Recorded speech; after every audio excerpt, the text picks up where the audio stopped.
Greetings all, and thanks for joining us on this paranormal pit stop. Tonight, we'll be exploring a popular 288-acre tribal White Mountain Apache expanse located off of Scout Street at the site of the former U.S. Defense Fort Apache on the southern end of the Fort Apache Reservation in Arizona that's purposed in the preservation and interpretation of the fascinating and often dark histories of relations between the Apache and other tribes native to the region. Rumored to harbor a host of lingering spirits tied to its past, are you sure you're ready to brave the history and hauntings of the Fort Apache Historic Park?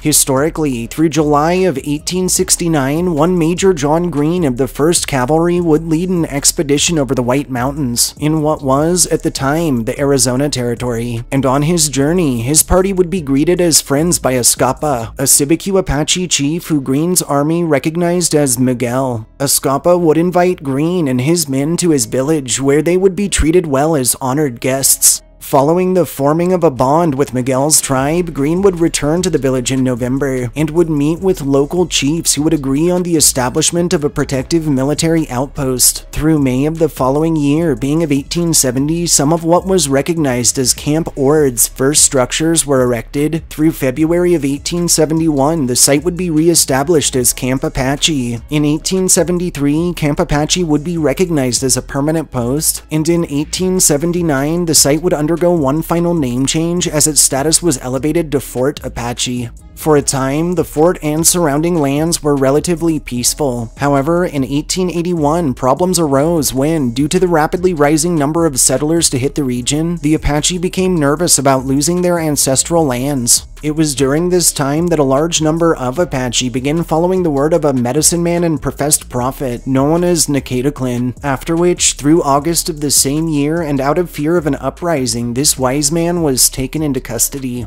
While Nicataclin's arrest went smoothly, that night, his followers would launch an attack against the army's camp near a prominent flow, killing one officer and 7 enlisted men, while the prophet, his wife, and his son were also killed during an exchange of gunfire now recognized as the Battle of Sibicu Creek. Following the burial of resulting dead, the army would make their way 45 miles back to Fort Apache, with Nicataclin's scouts hot on their heels. And while the band of tribal warriors would attempt several attacks against the fort, lacking leadership and adequate equipment to combat heavily armed soldiers, they were quickly scattered and retreated by nightfall with only 3 wounded and no deaths reported. While this battle was past, conflicts with local Apache would continue up until 1886, when leader Goyakla, who's also recognized as Geronimo, surrendered. Following the conclusion of the Indian Wars through the Southwest, Fort Apache was no longer needed, after which, following the turn of the century, it would slowly evolve into a self-sufficient community toting a sawmill, a meat plant, a school, a chapel, a bakery, a blacksmith, various shops, and more.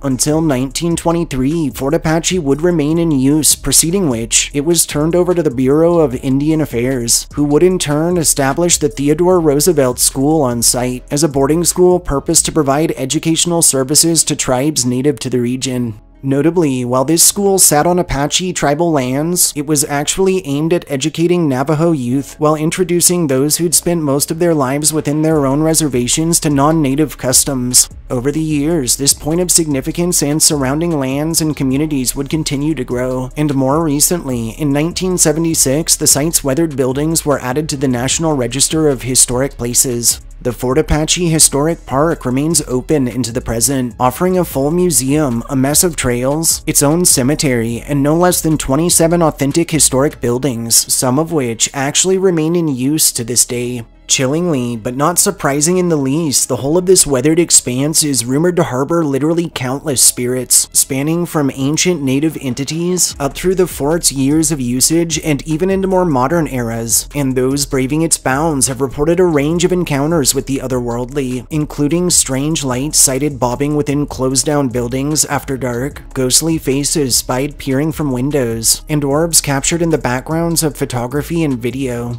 Strange wafts of fog are often sighted drifting about with seeming sentience. Disembodied voices have been detected from vacant spaces, and a handful of accounts tell of objects that move on their own, or of personal possessions that go missing only to turn up later in strange places across the park. Within this school, which remains in use to this day, teachers, students, and visitors alike have described the unnerving and inexplicable feelings of anxiety, of dread, and of an overwhelming loneliness, while several custodians or officials who have had to stay after hours have told of the phantom voices of children, and of small giggles that emanate through the halls with no discernible source. Also reported across the whole of Fort Apache Historic Park grounds are instances of batteries dying at abnormally fast rates, the curious smells of food or fire smoke when no sources are present, and the feelings of being watched, of being followed, or even of being brushed up against or touched by something unseen. The specter of a little blonde girl has been observed playing in front of the old captain's house, while ghostly Civil War soldiers have been viewed riding through the old parade grounds before fading off into the night.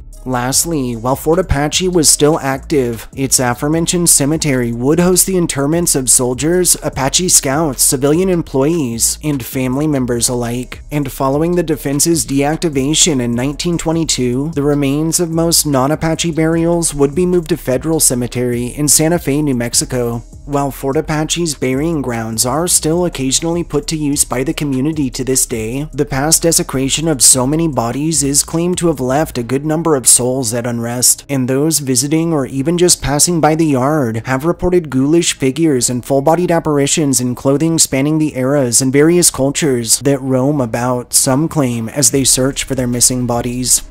Thanks for tuning in for this Paranormal Pit Stop. If you enjoyed our histories and ghost stories, subscribe to our channel, like this upload, and share us with anyone you feel could use a good scare. We'll catch you all next time.